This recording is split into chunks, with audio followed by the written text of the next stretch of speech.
And welcome back to another video. This is a Patreon commentary for Jacob, who wanted both a commentary and a review, a re-review of the 1988 film Child's Play.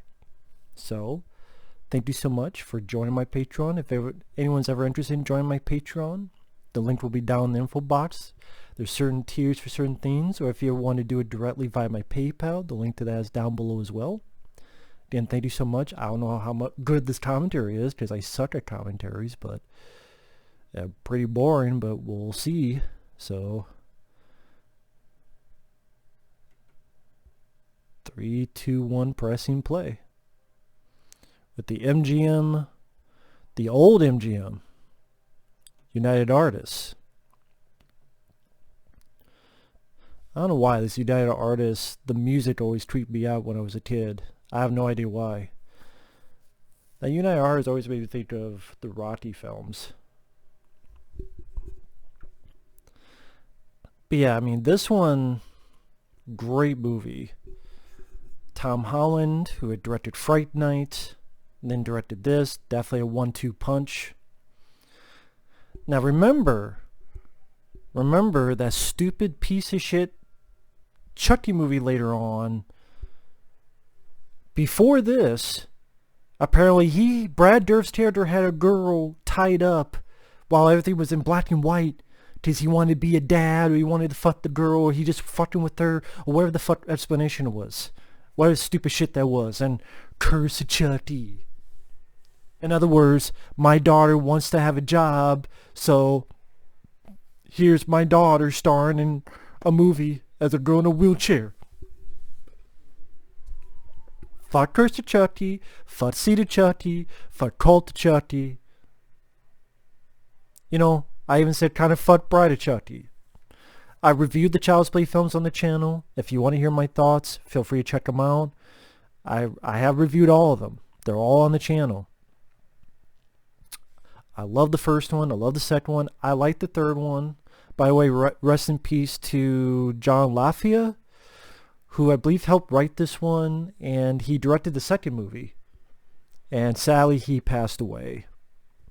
Someone said it was from suicide, which if that's the case, that's really sad, but John LaFia, the guy who directed Child's Play 2, which might be my favorite.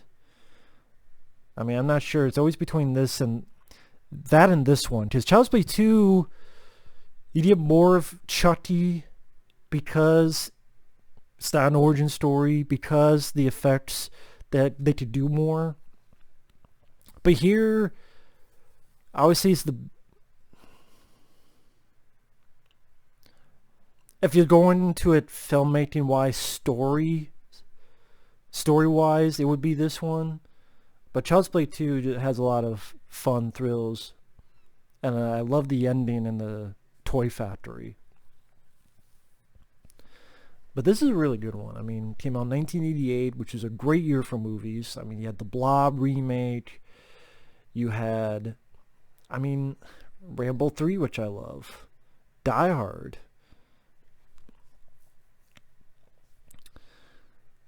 Why is my brain going blank on it? There's a lot of movies that came out in 88. For some reason, I'm blanking out. People will write in the comments what movies you liked in 1988.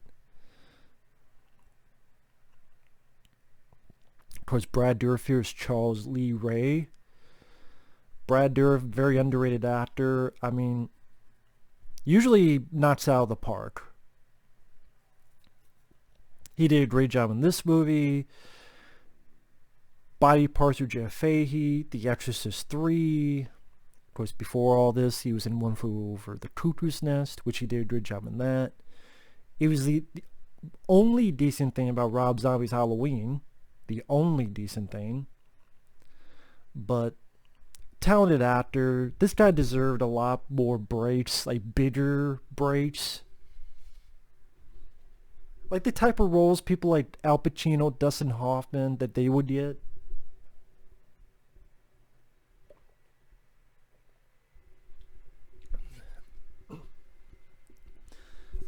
Because he's such a strong, talented, intense actor that there's just so much other stuff he could have done as well. He's done a lot of good stuff. I mean, I love his role in Stephen King's Graveyard Shift, which he was in the film more, though. But yeah, Brad Dourif, great actor. Of course, you also have Chris Sarandon here, who had worked... Oh, yeah, Fright Night 2 came out this year, because Tom Holland was busy doing this, so he didn't do Fright Night 2. And Chris Sarandon, he was great in Fright Night. Here he gets to play the good guy. And he does a really wonderful job. It's too bad he never came back in any other Child's Play film.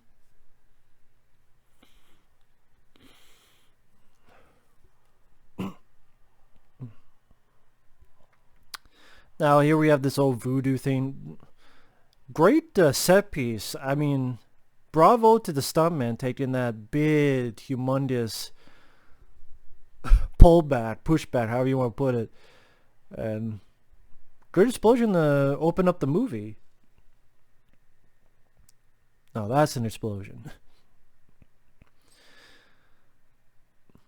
But I know originally Don Mancini, he had an idea for Buddy, which was this doll that they made that it would actually bleed because you'd have to go out and buy Band-Aids. And I'm thinking, you know what? As stupid as companies are, they're never going to deal with someone with blood because they'd be worried about getting sued. They'll do it with piss, they'll do it with shit, probably, they'll do whatever, but they're not going to do it with blood. If they do, I will be absolutely surprised. But anyway,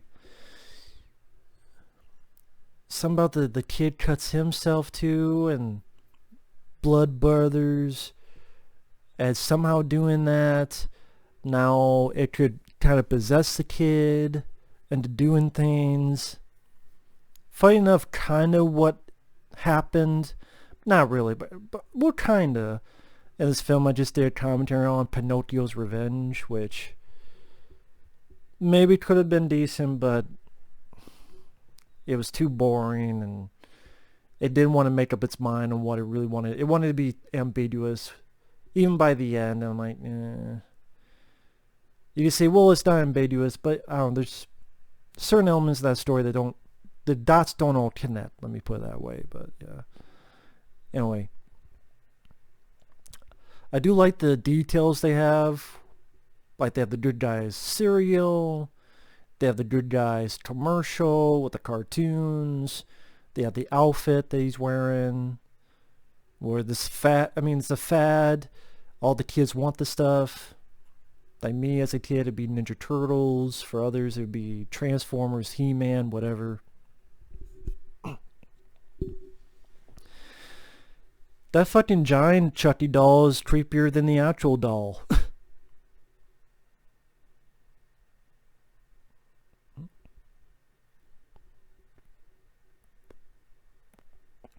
I guess really the cartoon came first in this universe and then the doll. So the cartoon came first. So here's like pop a cartoon and then here's all this merchandise including the doll. I am surprised they have not done a Good Guy cereal. Because, you know, like for collectors, there's a lot of people that collect stuff. I mean, Saturday Night Live has, for collectors, Colon Blow, like you buy Colon Blow in certain places.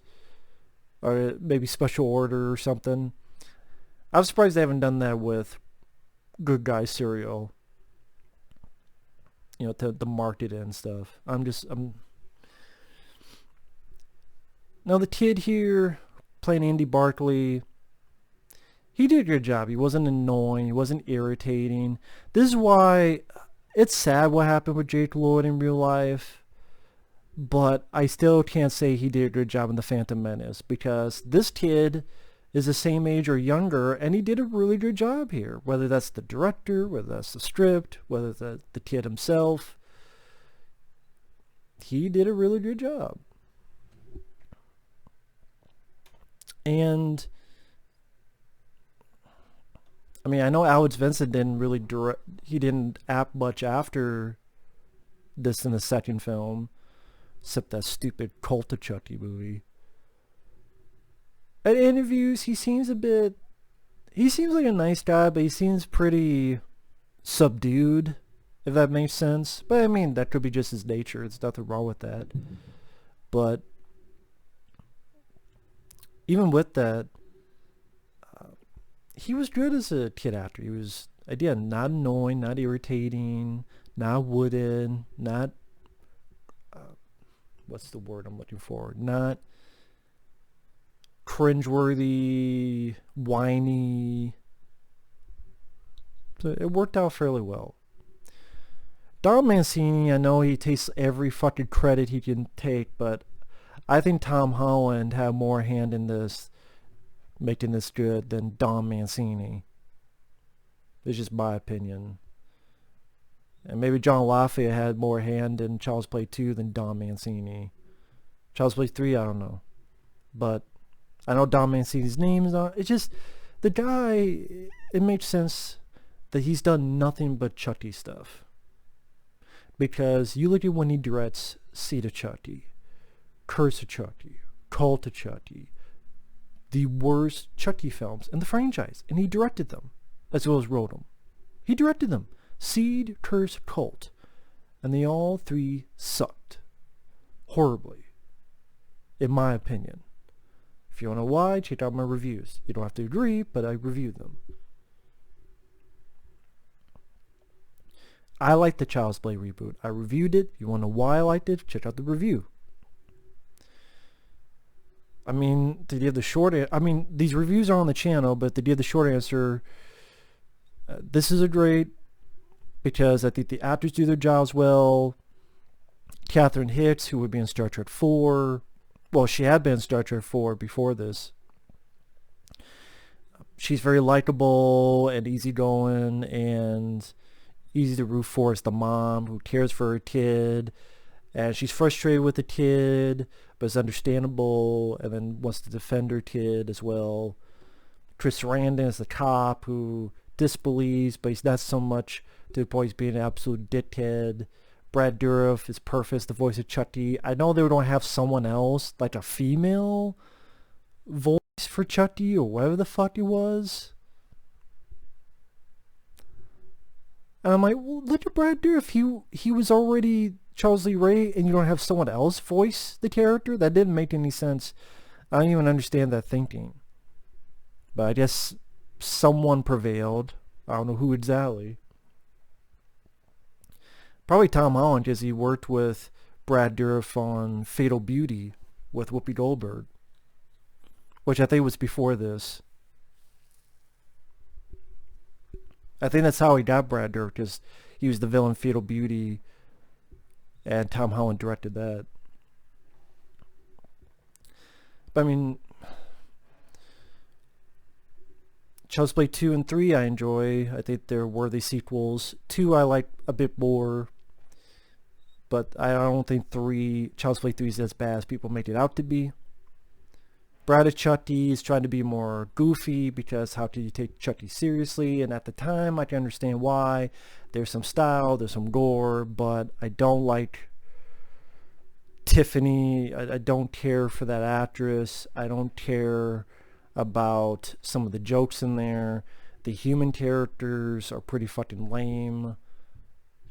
Which says something, because you look at the characters here. The characters are good. Catherine Hicks, Alex Vincent, Alex Vincent, Chris Sarandon. They're good in this.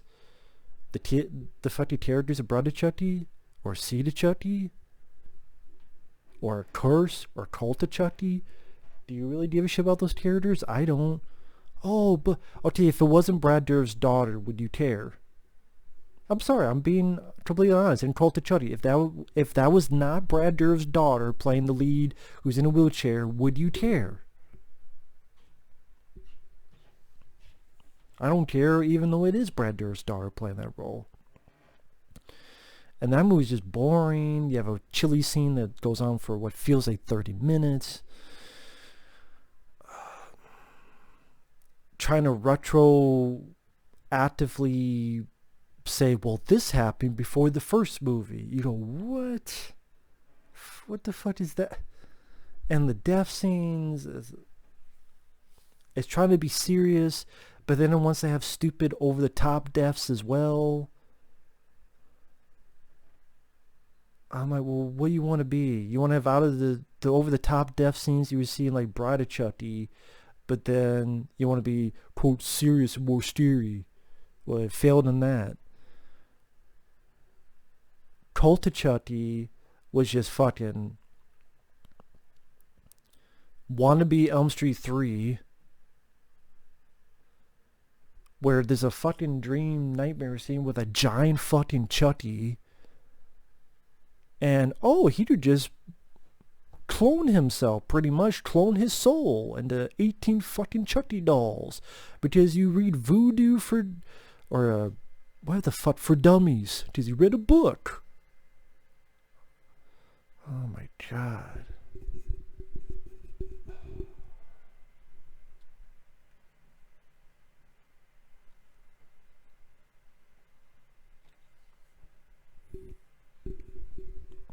Why do I like the reboot? I like this more, but I like the reboot because it didn't try to be a carbon copy of this, and I thought the lead kid did a good job in that. I thought the guy who played the detective did a good job of that. The mom was shitty.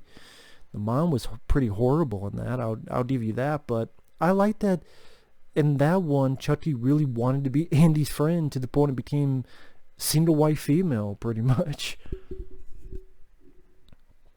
While here, that's not the case. And I appreciated that. I thought that was an interesting take on it. Just that's the question. Why do the movie other than money? Okay, that's the direction you're going with.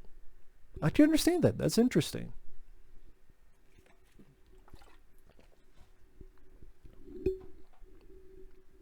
I don't know if this movie ever really wanted the audience to think that maybe Andy is doing this. I don't think so. Because I say that because how you don't see Chucky do much. Like, is it trying to make the audience think, well, maybe Andy's doing this? But I don't really see it that way. I mean, from the very beginning, when he does a fucking voodoo thing and the whole damn toy store explodes, no, they're not doing that. And maybe people get mad, oh, well, it should be more ambiguous. Well, you know what? Sometimes straightforward is the way to go. And I think in this case, it worked. Now, the whole voodoo thing, I mean, if you want to do voodoo, fine, but it does have its weird questions to ask about it too. For example, later on when Chucky has this doll of this guy and he just breaks it, and then the guy's leg breaks, it makes you go, well, wait a minute. The dialogue says he learned stuff from this guy. Why doesn't he make a doll of Andy and break his legs? Why does he make a doll of anybody and break their legs? Maybe he can with those Chucky fingers. I don't know. Why would the guy have a doll of him? I mean, that's just asking for trouble. So either the guy was stupid enough to have a doll of himself that, what if there was well, there wouldn't be earthquakes there, but what if some kind of fucking, and the guy, it just, again, you just ask for trouble. And if Chucky made that voodoo doll, then why the fuck does he make a voodoo doll of anybody? But yeah, the music is very well done in this. I really like the musical score. I think it fits it fairly well. I especially like the music in the end credits. I always thought that was pretty creepy music. And then I think this is the same guy that would go on to do the score for Poltergeist 3? Or wasn't that the same year, Poltergeist 3? I'm like, what the fuck? Maybe it's like, I don't have shit to work with, so I'm sorry. It's Poltergeist 3, which I did review that on the channel, as well as all the Poltergeist, including the remake. I reviewed all of them. But it's like, hey, I don't have shit to work with, Dad. So what am I going to do? But Tom Holland, very talented director. I mean, Fright Night, Child's Play alone. But I like Fatal Beauty. I think Fatal Beauty's not that bad of a film. Now, his 90s work, I don't care for Thinner. I'm sorry. I know that you're not supposed to like the lead character, and that's the point, but when the movie's about this guy getting thinner and thinner, to me, this screams we should feel sorry for him as a plot. But because this guy's such a evil bastard, we don't. And then I guess like maybe we're supposed to just enjoy his torture. I guess. I don't know. I would like to see that movie done with the character we actually root for, and a happy ending. But I'm a sucker for that type of ending. If I remade Thinner, that's what I would do. I would have a character that you actually like, and I don't know, maybe because of someone else fucking up, he gets punished. Maybe his girlfriend's fucked up and he gets punished or something. Or his boyfriend fucked up and he gets punished. I don't care. Or something. I don't know.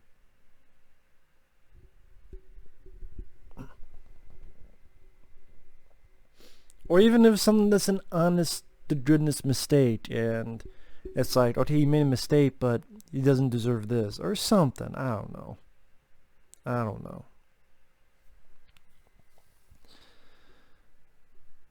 But I'm trying to think what else Tom Holland has done. I mean, he helped write Psycho 2, and that's a good movie. I reviewed all the Psycho films on the channel, including the remake.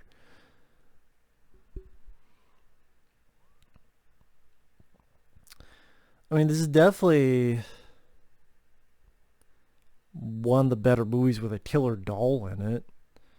Because, I mean, I was going to say Mommy Dearest. That's a different movie. Dolly Dearest. Just don't fucking cut it. I'm trying to think of other killer doll. I don't give a fuck about Annabelle and that shit. The Boy, that's not really about killer doll, but apparently The Boy 2 is. Even though it's... okay. Well, you have the Puppet Master movies. I liked some of them. Puppet Master, I could watch 2, I could watch 3, I could watch 4. Honestly, 4 and 5. Those are probably the ones I watched the most growing up was 4 and 5. And then after that, I don't give a shit about any of them. I saw the one with Thomas Lennon. I was disappointed in that because that doesn't have an ending. It doesn't have a fucking ending. It's... the girl he likes dies, and then they get away, and then he's signing a book or something. I mean, that's your ending? Did you think you were going to make a sequel? It's not happening. I digress. Yeah, you already know this lady's going to die. You're going to die. Of course, I've seen the film, so of course I know she's going to die, but still. And this actress, I forget her name, she does a good job. I mean, she's not in the film much. And the next less than 2 minutes, she's going to be out of the picture. But, still, she did a good job. And this was a surprise hit. I mean, even people like Roger Ebert liked it. I mean, I remember the VHS cover. Chucky's a mean SOB. There you go. Good stunt. Good stunt. Probably airbag down below. Boom. Some good stunt work. Nowadays, there'd be CGI manipulation. There'd be filters. All sorts of crap that's not needed. Well, that's not true. They didn't do that a whole lot in the Child's Play reboot, so that's true. That's the thing. I think, to me, the Child's Play reboot, I felt it was made by someone who gave a shit about Child's Play. I know a lot of people hate it. I don't agree. I agree that the mom in that is shitty, but other than that, I think I like that it did its own thing. And I thought it was a good looking film. I thought it had some good gore. I think Mark Hamill is not as good as Brad Dourif, but I still thought he did a decent job. I liked the lead kid. And again, if that's how reboots are, I'd rather have that.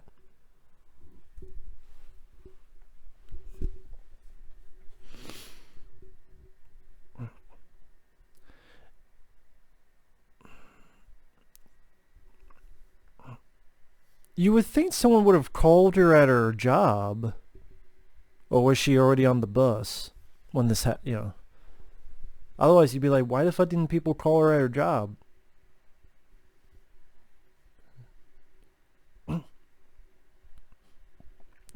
Alice Vincent does a good job. At T. Parker, he's not irritating, he's not annoying. You feel sorry for him.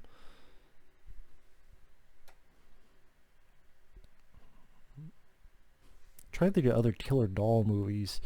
I haven't seen Trilogy of Terror. I've heard of it. I haven't seen it. I know what it is. Again, I just haven't seen it.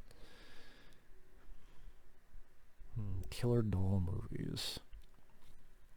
Maybe I have to look that up. But just looking at some trivia. Catherine Hicks and Kevin Yeager, who created the Chucky stuff, the animatronics and stuff, they met on set and were married a year later. So, go figure.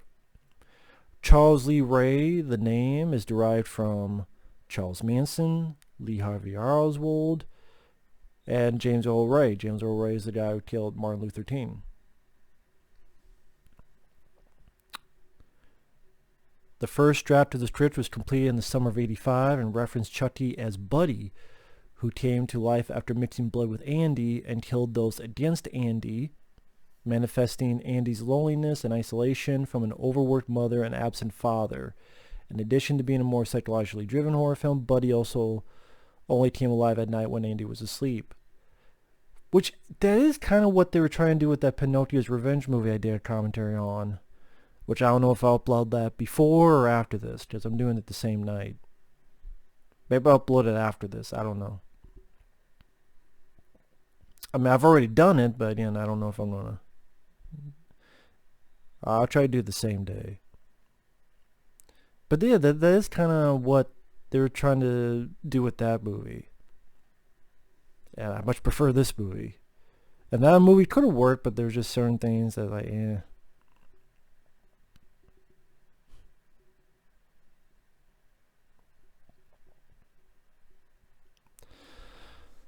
I agree with Tom Holland here, who people were accusing, to inspire violence in children, and Tom Holland goes, viewers of horror movies could only be influenced by their content if they were unbalanced to begin with.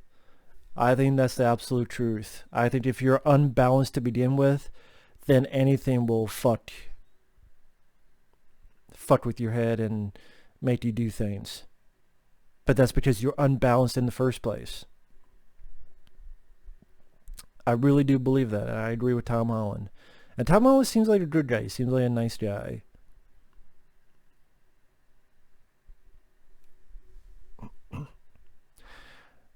The original working title for the film was Batteries Not Included, but Steven Spielberg was producing the film with that same name, which I actually reviewed on the channel. I don't know if it's still up, but I did review that at one point. I enjoy that film.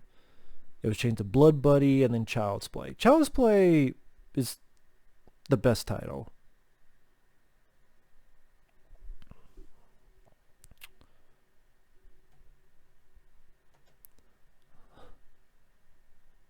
Huh.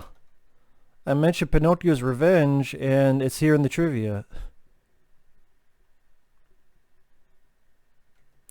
Original writer Don Mancini stated in an interview that his original script toyed with the audience a bit longer, making them wonder if young Andy was the killer rather than Chucky.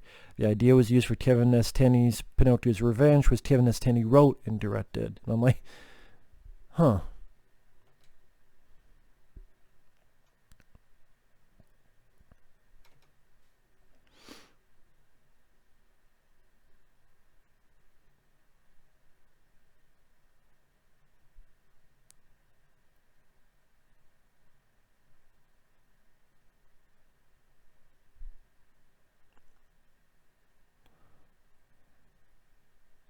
Sorry, I'm just reading.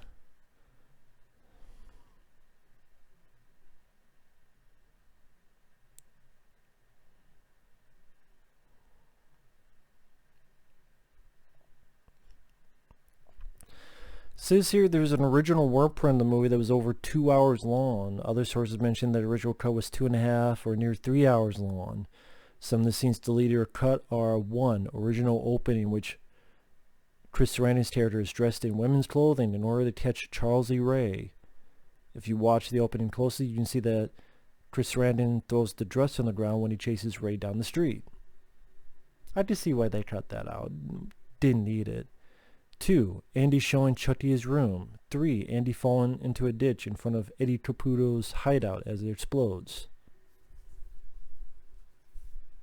Makes sense. It would explain how the fuck he survived. 4. Chucky's witch doctor friend performing a ritual dressed in voodoo priest clothes. 5. Andy befriending a young girl during his time in mental hospital. Later on, Chucky tricks the same girl to help him out to find Andy. 6. More footage of Chucky stalking Andy at mental hospital. An alternate ending in which Chris Sarandon is the one that kills Chucky by decapitating him with a baseball bat.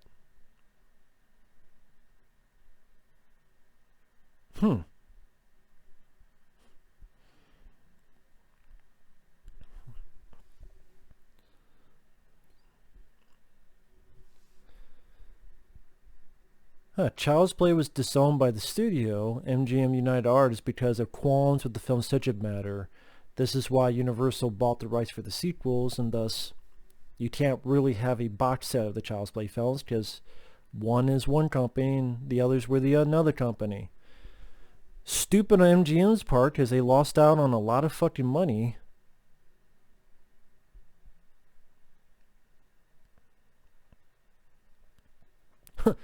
Brad Dourif, who voiced Chucky, and Kevin Yeager, who made Chucky, never met in person until May 2018 when they did a horror convention. Composer Joe Renzetti and songwriter Simon Stokes recorded an ending credits theme song about Chucky the doll that was not used in the final finish film because studio executives thought it made Chucky seem less scary. The song can be heard in one of the trailers for the film. I remember that. You can find that online. Da da da, they call me Chucky. Da da da da da da. I'm doing a shitty job, but I can see why that would not be used. I like the music they use here. I think that's a very effective way, and still keeps the scary tone of it. I wouldn't say I was ever scared of this film, but I do think it's well done in keeping that tone. For a movie about a killer doll, it does a good job keeping that tone.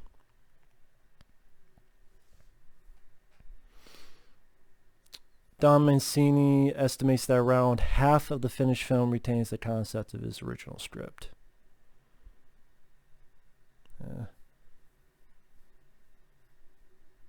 Doubt that. John Lithgow, Gary Oldman, and Andrew Divoff were rumored to be considered to play Charles E. Ray and voice Chucky. Well, I think Brad Dourif was the best choice for that.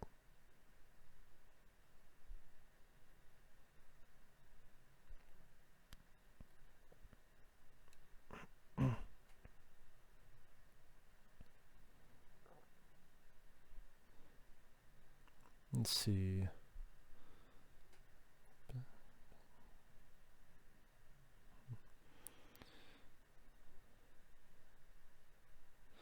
So I'm looking up on the other trivia. I apologize for that.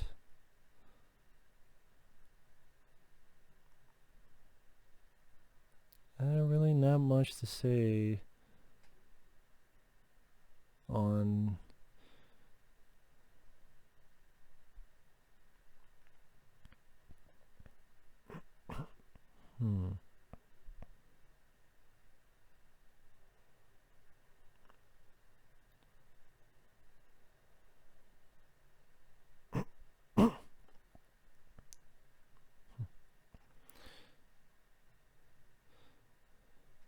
During the DVD commentary, it was mentioned that originally Chucky's decapitated while approaching Karen and Andy, not by Karen shooting his head off, but by Chris Sarandon's character quickly entering the frame and knocking his head off with a baseball bat. Well, why did they cut that out? I mean, to me, to give both characters their due, not just Catherine Hicks, but hey, what do I know?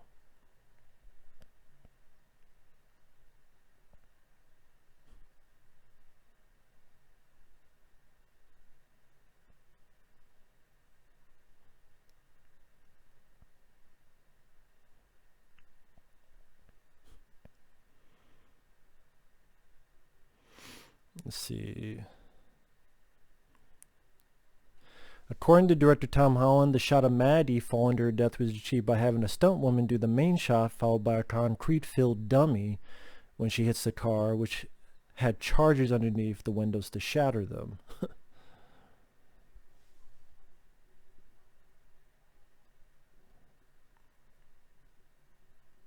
Huh, interesting.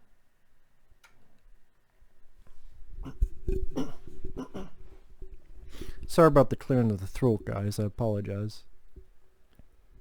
All 3 people are watching. Just believe me, I'm not good at commentaries. I can admit that.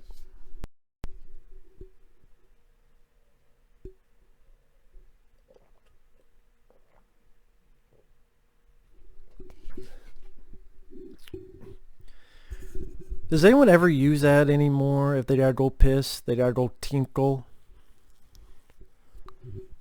But I mean, for a little kid, I guess, what else are you gonna use? I gotta go piss. Nah. I gotta go pee. I gotta go take a whiz. I gotta go tinkle. Okay, it fits with the innocence of the character. I just gotta have the kid do something while this is happening.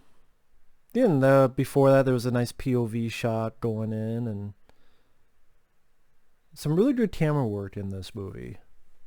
No one really talks about the camera work in this. Showcasing the environment we're in.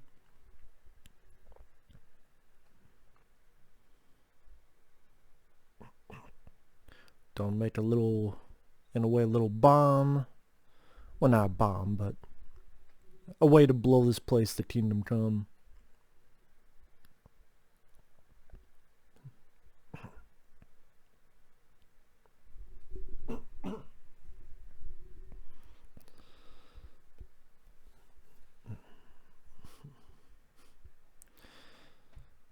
But yeah, I know I saw this back in the day on VHS, and I didn't enjoy it ever since. Not just because the cast do a good job. There's likable characters. It goes by a good pace. I mean, okay, it was originally going to be 2-3 hours. Most of that stuff I read up, I can see why it was cut out. And really, I don't think a tremendous amount is missed. At least to me. So I would not care to see a longer version. I think it works fine. Hour and 20 some minutes, in and out. It moves by quickly. And you got some very nice direction. Like the camera work here. Brad Dourif is perfect as the voice of Chucky. When you do see the doll for 1988, they do a good job utilizing the effects. Once in a while, I mean, you get the it obviously looks like a little person in a costume, which I do think the second film did that stuff better by just having the, I know the actor seemed, because on the Blu-ray there's an interview with the guy who was in the suit. It seemed like he didn't have a good time on part 2, but I can understand why they would use just the more animatronic stuff. I think that did work better. Nothing against the actor, but it's not his fault. But I said, oh, there's a person in a little suit. That's one bit they could have left in. They could have left in how the kid survived. Because it's like, how the fuck did he survive that? I mean, a quick shot of him falling in the ditch and then that. I think that would have been... Other stuff I read, that's one thing that could have been left in. It would not have taken that much time. What, 30 seconds at most? Now we got Chris Sarandon in almost a Cosby sweater.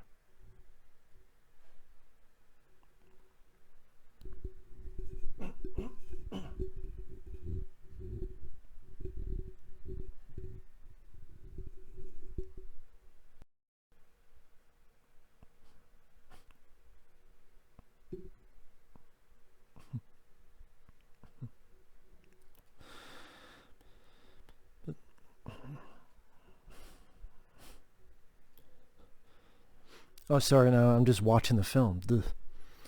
But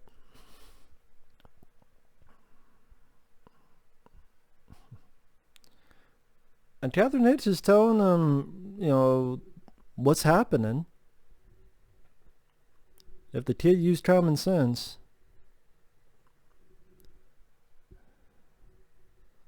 he don't give a fuck about you, pal. He don't give a shit. He thinks you're an asshole, a dickwad, and a dickweed. That's what Chucky would say. His redhead and his fucking fire crotch would say you're a fucking piece of shit. And you're a fucking dumbass. And I'm using you like a bitch in heat. So fuck off, kid. And hidey ho, bitch. Right off with fucking trigger.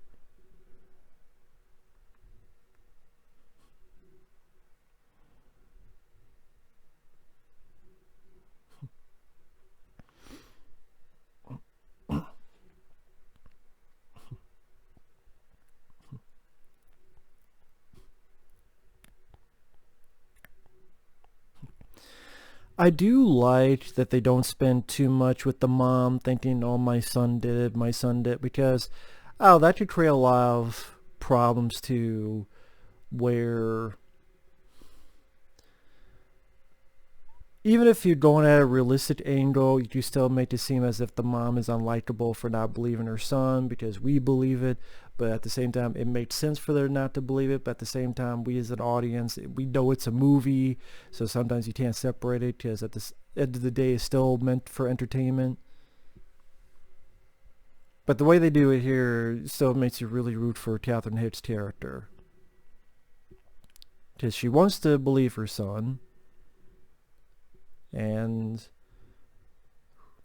who doesn't want a mom like that? And Catherine Hitch, she does a great job in this. She's very likable. She's not damsel in distress. She's strong, but she's not bitchy. She's not fucking SJW, PMS, hear me war, 4 years.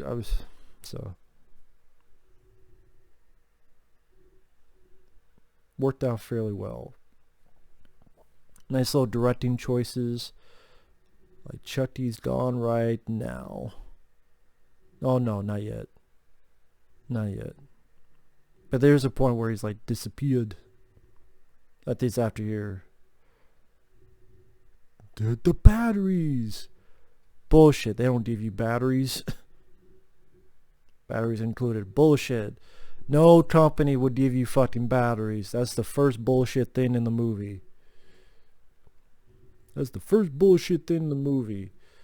Company will not give you free fucking batteries. They make you pay for that shit on your own. Especially batteries that actually have their logo on it. I don't know, for some reason I thought Chucky would disappear and come back. I don't know, I guess I remembered wrong. Man, I'm probably thinking of another scene that did that.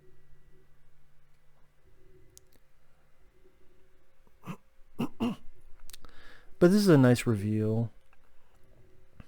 Especially the head twist.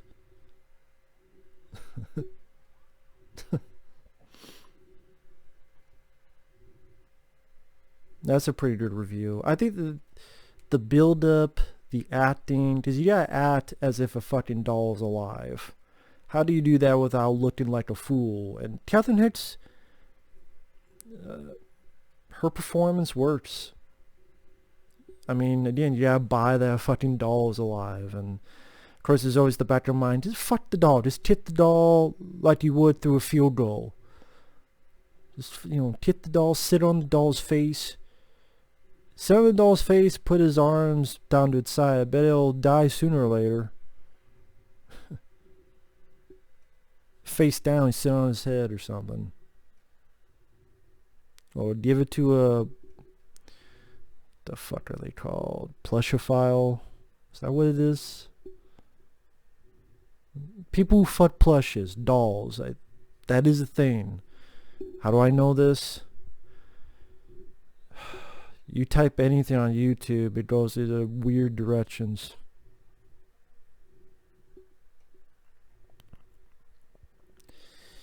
But hey, if you're into that, you're not hurting anybody. Hey, what can I say? Go for it. But you give it a Plushophile, have a field day with that.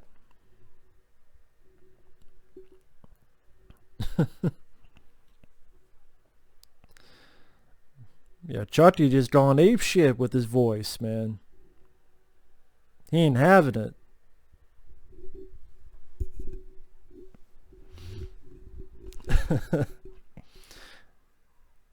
And it still works. I think the Chucky effects still work fairly well to this day. Just as a doll, it's not going to move fucking 100% fluid.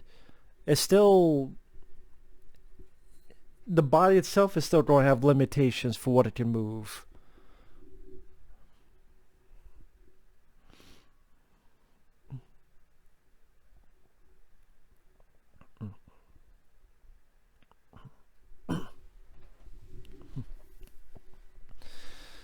Elevator to hell going down.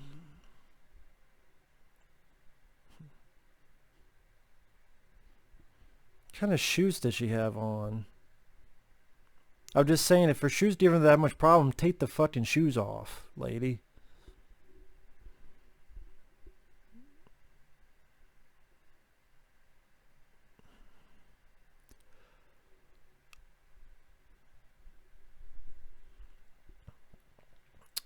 The dog just disappeared and no one fucking noticed. Bullshit. Nah. At least it showed that it was fairly empty. It was fairly empty. At least there's that.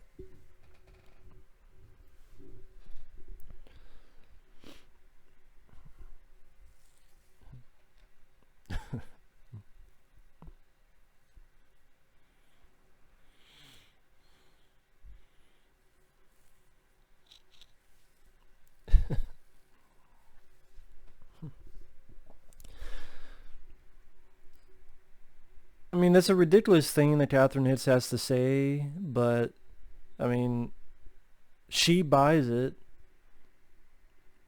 And you can understand Chris Sarandon's point of view.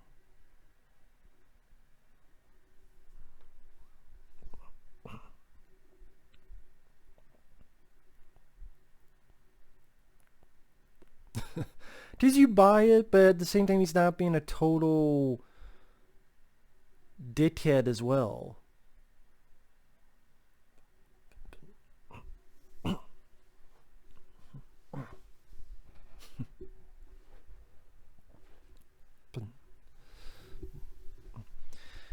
And also it helps that Chris Sarandon, you buy his performance too. And that's what I think some people don't understand how important actors can be that you buy in the roles. They can make the most ridiculous things still work in your favor. Whether it be a movie about Killer Doll or whatever the hell it is. You get good actors and you give them good direction or something. Script, however you want to put it. All the elements combined, I guess.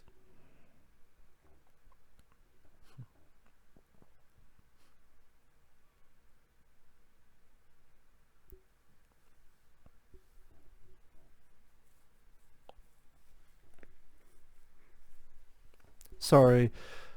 I'm not yawning because of the movie. I'm yawning because it's late at night when I'm doing this. In fact, it's already like 50 minutes into the film, so this film goes by pretty damn quick. Not a long movie at all either, so.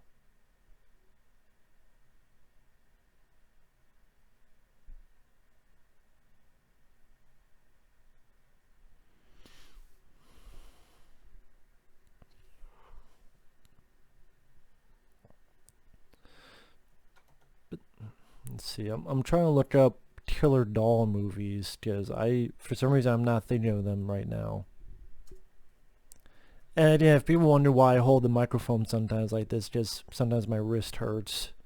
And yeah, I need to buy get a mic stand, something of that nature. Willis, I got my foot in your ass. That's what I got, man. Just take the fucking money.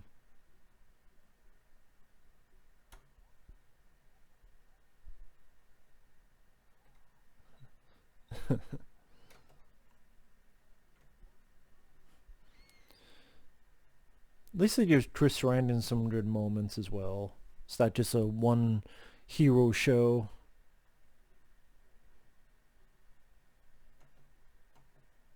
Let's see.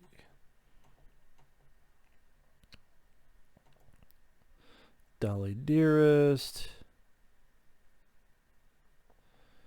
What the fuck? Sorry, I'm just looking at a random website. It says Pinocchio's Revenge. It delves into the basic elements with a fast pace, a steady dose of kills, and an engaging level of campy fun. Bullshit. A steady dose of kills? 2 people die in the entire fucking film. Fast pace? Bullshit. The fuck?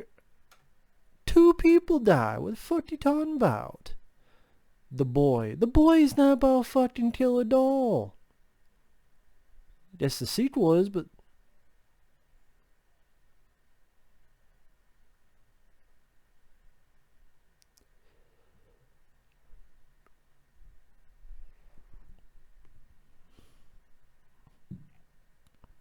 Dolls, Stuart Gordon, that was a good one. Can't believe I forgot that.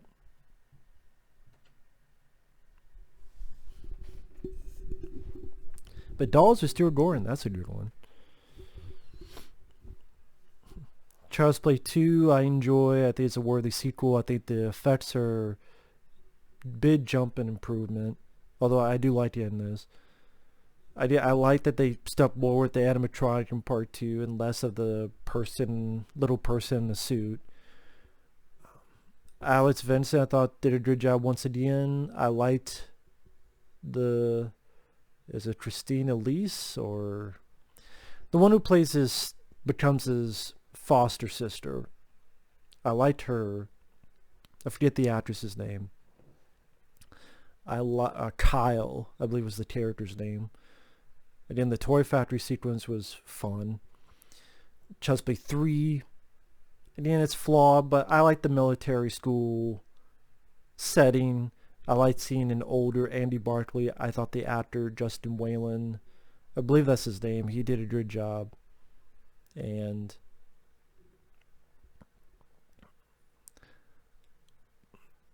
would have liked to have seen Chucky, maybe a few more kills with Chucky or something of that nature.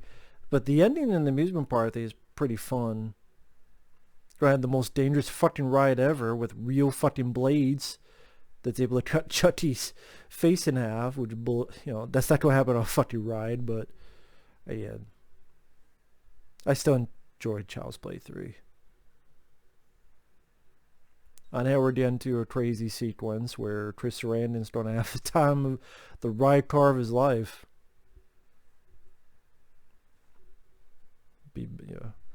Which is going to be worse, this or riding with Jerry Seinfeld to get coffee?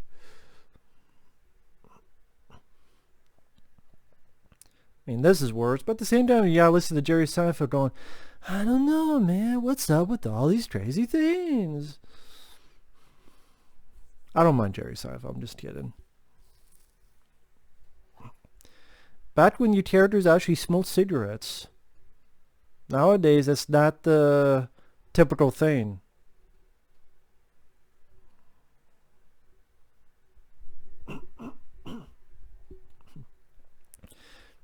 But definitely well done stunt sequences.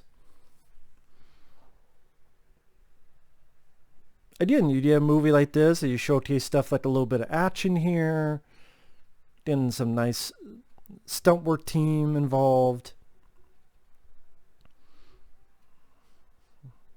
Burned his ass.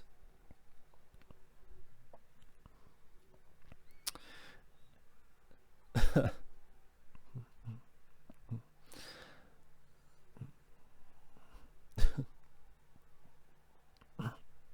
mean, think about that. You're, especially here, that's the one right between his legs. I'm poking your ass. I'm poking your ass, man. I'm poking your ass.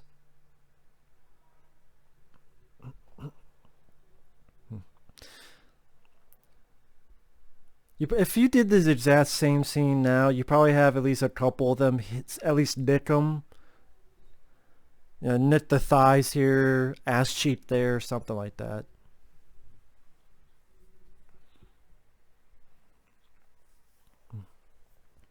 Come on, you can overpower a fucking doll. Kick him in the face. Did a really nice car sequence here. Good rollover. There you go. Nice slide.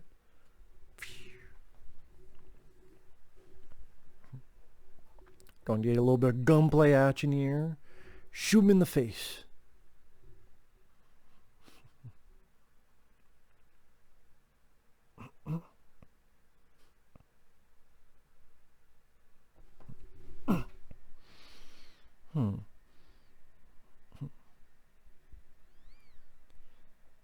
You can't hurt me. He just did. He burned your face with a cigarette lighter. What the fuck do you mean he can't hurt you? He just burned your face. Literally a minute ago. But yet you say, you can't hurt me. That doesn't make any damn sense. Again, what the fuck do you mean? You can't hurt me. He just burned you in the face with a cigarette lighter. Fuck you talking about? Why do you think you screamed in pain? I think that's hurting. It's a little thing called pain. At least I think so. Maybe I'm wrong.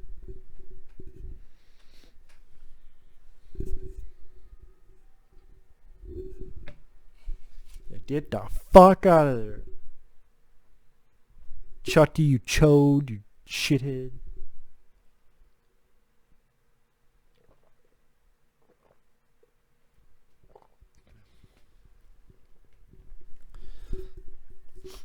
Although I did not mind the Child's Play reboot, I am one of those guys that says, just stop with the franchises, man. This is why I don't need another fucking Halloween film. I don't need another Chainsaw Massacre film. I don't need another Nightmare on Elm Street film, and so forth. Because when you keep doing that, that's less and less and less room to attempt to make something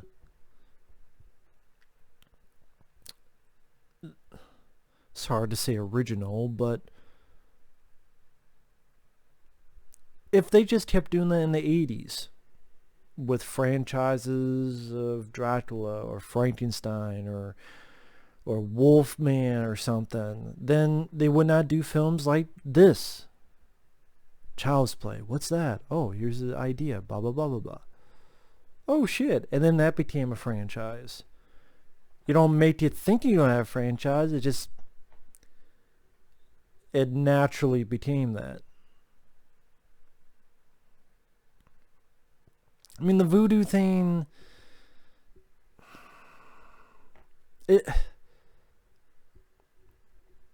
maybe to make it work, I think I said that before, but at the same time, it does bother me a bit with the voodoo thing. I said maybe it could work earlier because the whole how does Charles Lee Ray's soul get into the Chucky doll? Okay, you don't use voodoo, easy out, okay. But at the same time, it does create problems like this scene here. I'm going to listen to what he says, so apologies for the silence.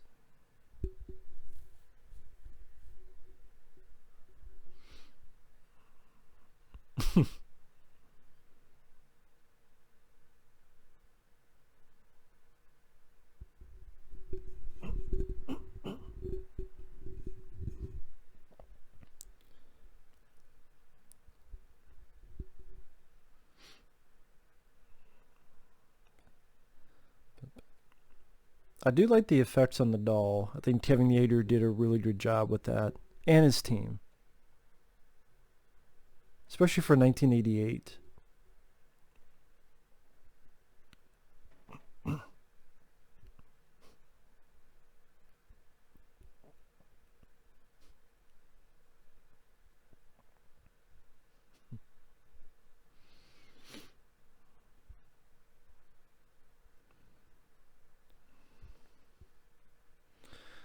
And Brad Dourif, he really pulled off the voice very well. Gave that intensity and this fun sort of evil, if that's a way to put it.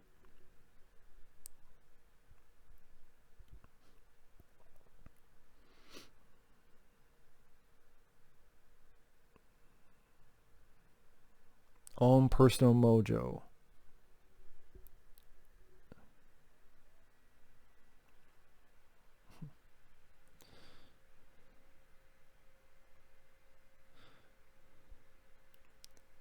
Shouldn't tell your customers where you hide things like this, John.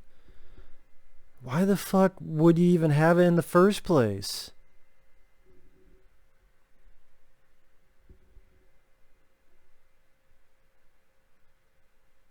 Again, why would you even have that in the first place?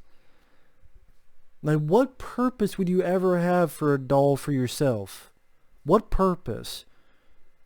To play with yourself? Like, what?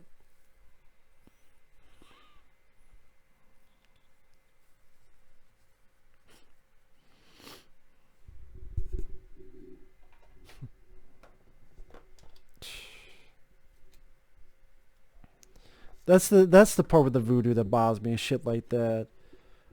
As well as sometimes he does that voodoo mantra that just goes on way too fucking long. Like, this is the worst voodoo curse chanting ever, because it could go on for 5 fucking minutes straight and still not be done. So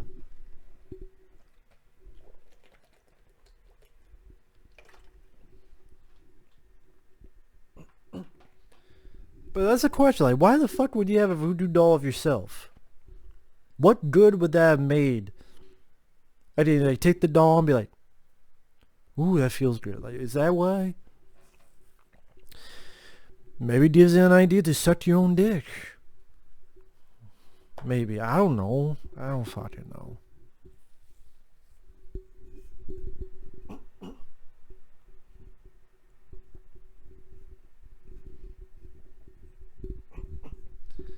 At least you get some exposition dump here.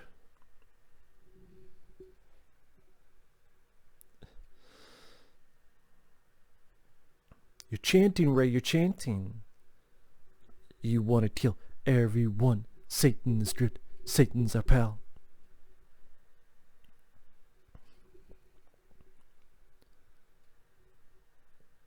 Through the heart. Okay, so what's the way for Child's Play 2 through 7 or whatever they're on now?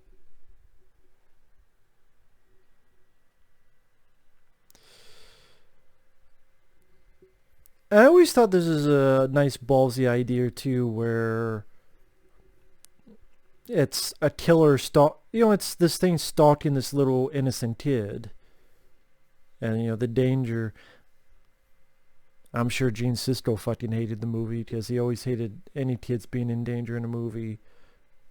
I mean, Aliens didn't get 2 thumbs up for bullshit like that.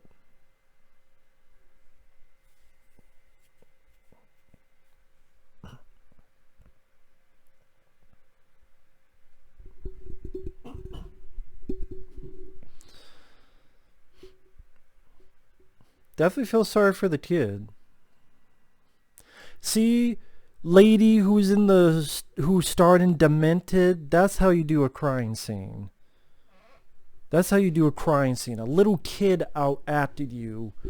Whoever the fuck that lady is. In this film I ranted on called Demented from 1980. The rant been uploaded just a few days ago by the time you see this. And the way that girl cried was god-awful. The way he cried in this, Alice Vincent, works. So it shows it can be done. A little kid just out-acted a fucking grown-ass woman. But fuck Demented. Fuck that movie. Doesn't deserve a fucking Blu-ray. But I got one. And yeah, I do like the effects of Chucky in this. And then when it cuts to the little person, it just... I could just tell. That's the thing. I could just tell. Maybe because I've seen the film so many times, or whatever other reason, but it just takes me out a little bit. I can't help it. That's why, I like that they went away from that. Really, ever since.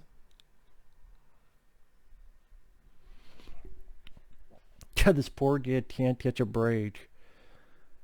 Doing the best that he can, and he's getting fucked over and over again. Even nowadays, like, they bring Alice Vincent back. Oh, he's having weed with Chucky, a disembodied head of Chucky, one of the 8 fucking, or whatever Chuckies are in that movie. And then he's locked in the fucking asylum. Yay, that's what you wanted for Andy Barclay, right? And people wonder why they tire of these fucking franchises. Just that keep going way past their expiration date.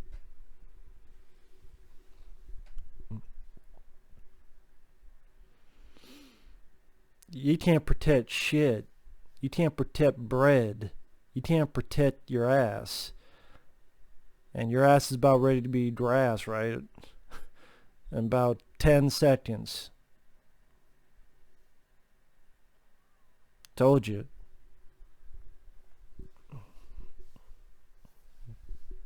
Do you believe it now?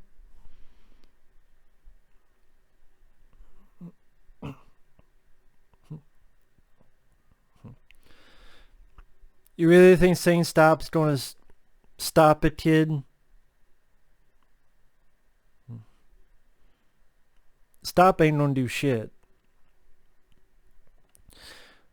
Him getting fried works because it's both the mouth and the eyes bleeding. For me at least. It's not just the mouth bleeding, but it's the eyes.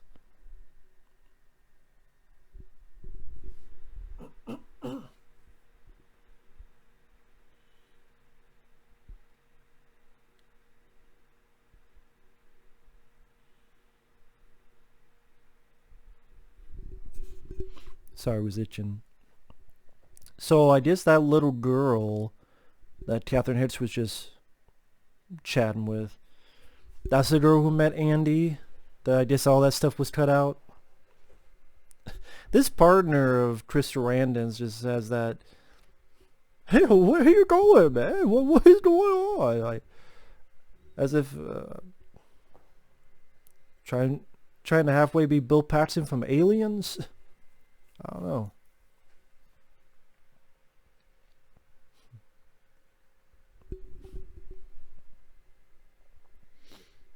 Oh shit.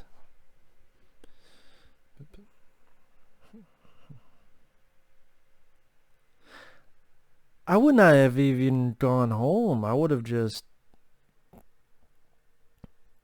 gone somewhere the fuck else that he wouldn't know where I was at, let alone go home.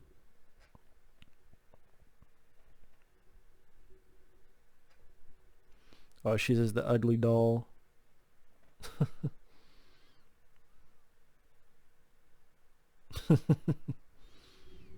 Fuck you. Okay. That was a nice little attempt at humor. Nothing too silly over the top, but it works for the scene.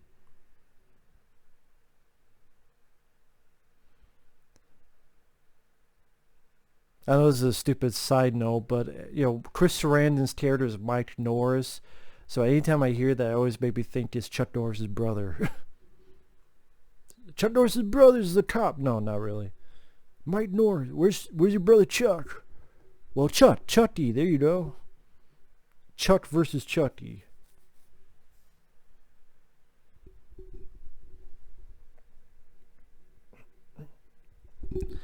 Then for a split second I thought, what the fuck is he going to do with the car? But no, he's getting the bat. Although it's probably be like a little toy bat, so it ain't gonna do shit, kid. You don't have an actual baseball bat? See, this is the little person, who I believe is the same person who's in the suit for Howard the Duck. Is it Ed Dale? I could be wrong on that. I believe that's the... I mean, that shadow's a good shot.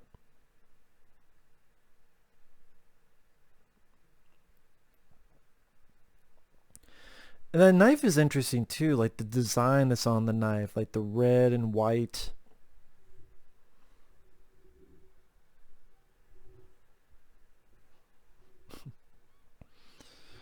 Nice usage of POV. Being on the level of the doll itself. Come on, kid, get the fuck up. What are you doing?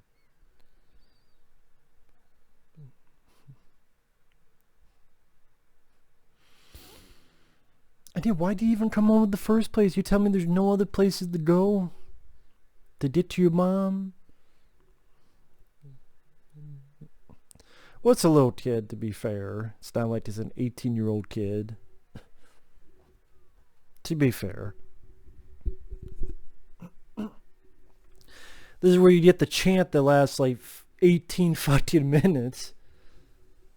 That's why I'm like, this chant is the worst chant, because... And it goes a lot longer than the chant is at the beginning, so something's up. It goes for a lot longer, this chant, than the chant at the beginning of the film. A lot fucking longer.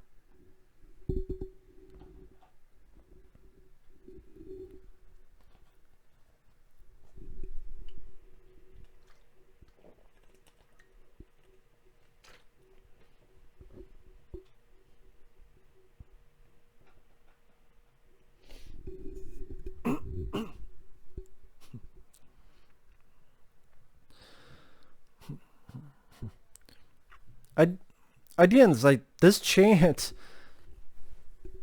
how long does this chant have to be?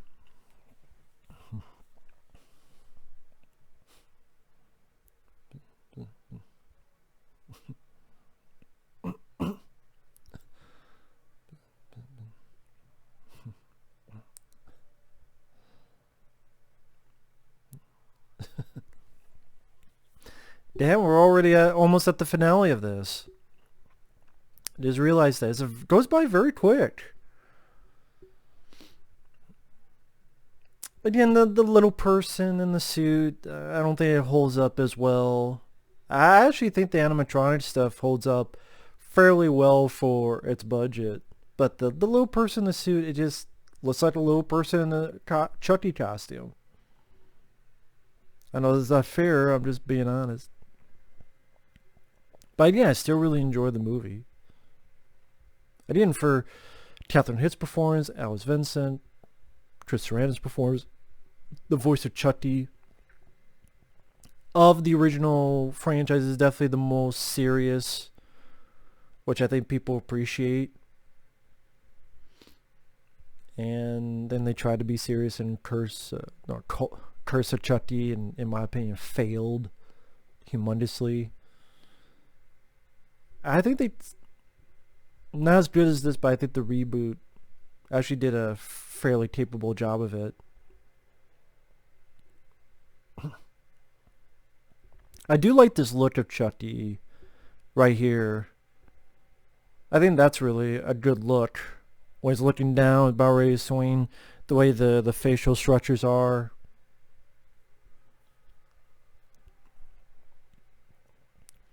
I have a feeling that line was done after the fact. What's wrong? Gun jammed?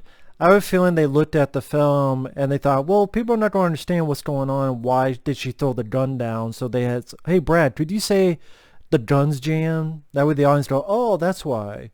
That's why she threw the gun down. People are like, what the fuck? Did she run out of bullets? Did she not know how to fire the thing? No, no, no. Just throw that line in there. ADR it.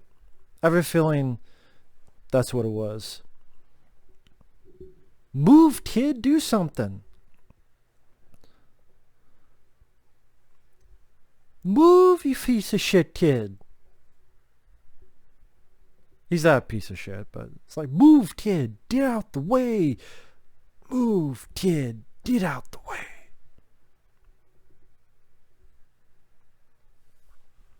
way. Bullshit. Nah, ain't the end because there's a shitload of sequels coming, but I get what you mean.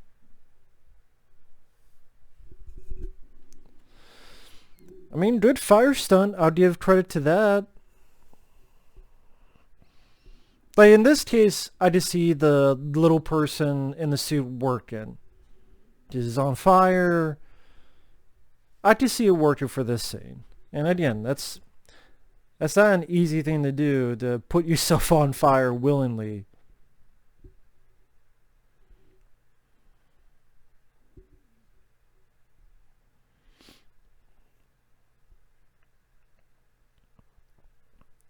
Chucky got fucked up. Yeah, the score works well, fits the film like a glove. The fast pace, I mean, again, less than 90 minutes. Goes by really quick. I mean,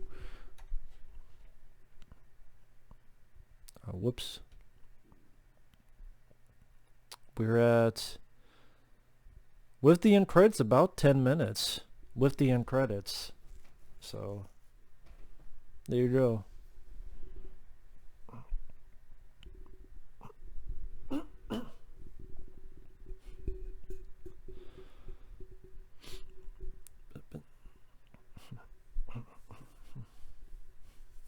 Okay, this is where you scream. This is where you yell. That's a pretty cool look for Chucky. This all burned up look.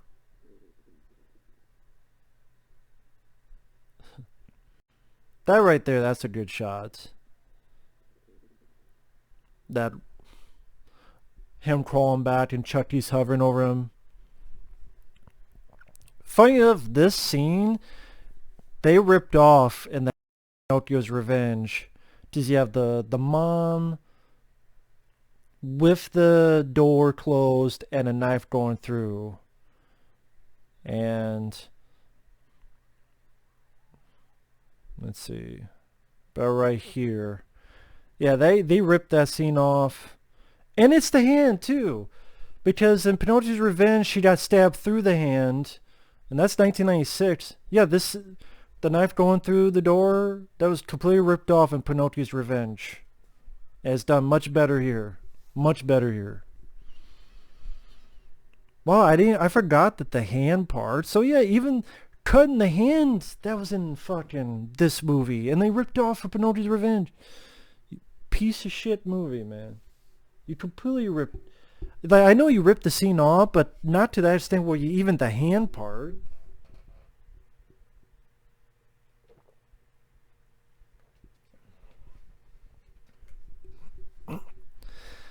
Yeah, apparently this is when Chris Sarandon. So Chris Sarandon really knocked that head off. I didn't see the bat. So why did they do that? Why didn't they just have Chris Sarandon do it?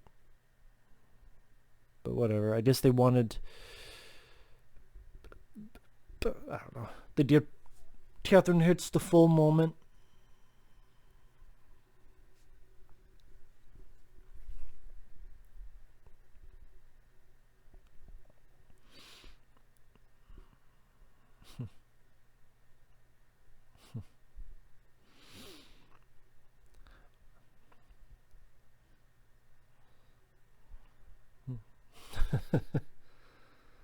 At least she kept shooting. I appreciate that.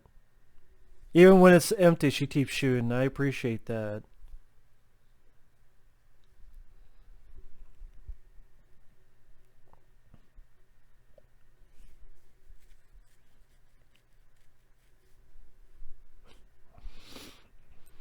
And also as a writing, this might not impress people, but the fact that they make it so that more than one person sees this, like not only obviously the mom and Chris Sarandon, but also the partner, so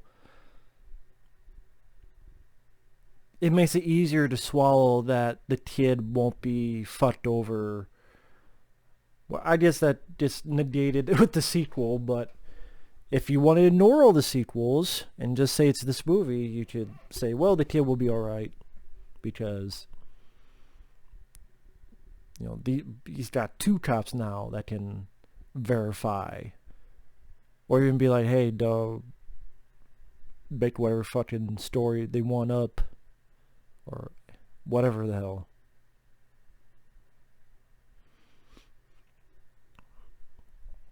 The Blu-ray from Scream Factory, I remember being a little bit disappointed. I mean, with the... It seems like a movie that deserves like a big 45-minute documentary. And they edit it together, but it's not the case.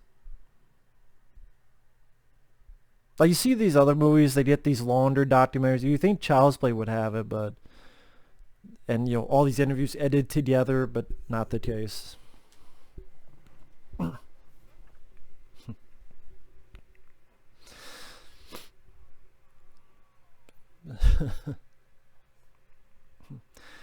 I'm actually surprised they haven't done Never Sleep Again for Elm Street, Crystal Lake Memories. They haven't done one for Child's Play. I am kind of surprised that has not happened. Maybe one day, but Chris Sarandon gets the killing blow. Nice.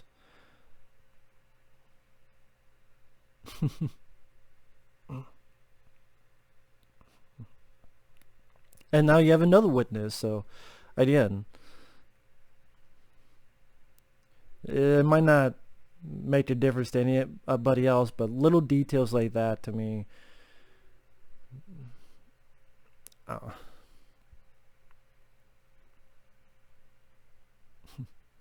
Also that right there where he's dying in the final moments is back to the factory recall of the doll, that type of voice. Yeah, but who's going to believe me?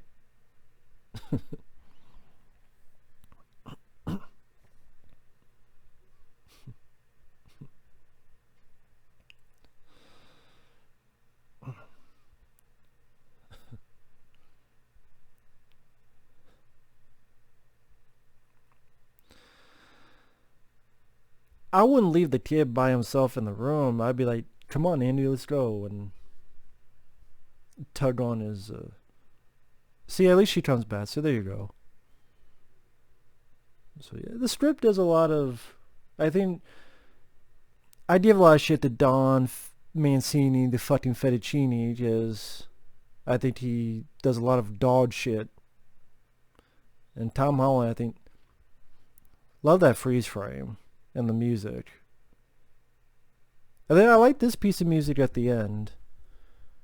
I mean, I can understand why you didn't use the, hey, I am Chucky, then I'm your very best friend. I can understand why you don't use that. This works a lot better. It fits more with the tone. Just you end the movie and then you're still, you get out your seat if you're in the movie theater and you're hearing that music and the tone still stays. And you're hearing that, it's like, oh shit, you know.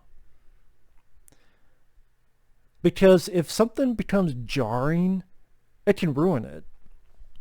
For example, I'm not big on The Sixth Sense.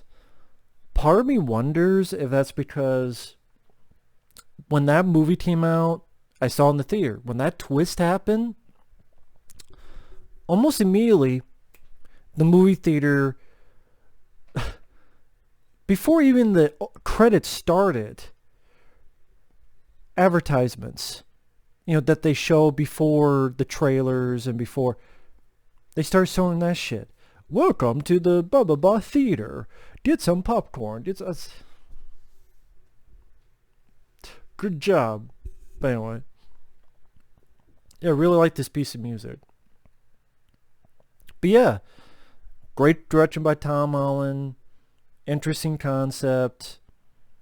Yeah, I don't really have much gripes other than some of the little guy in a suit doesn't. I think the practical effects by Timmy Yeager work better, and it just going back and forth sometimes. It's just easy to tell. It takes me out a little bit. Other than that, I mean, not really much for me to complain about. At least that's me. But yeah, either way, enjoyable film. Thanks for watching. Take care. Thank you once again, Jacob, for the Patreon request. Thank you guys for watching. Take care. And will you see you guys in the next video. Thank you. Bye-bye.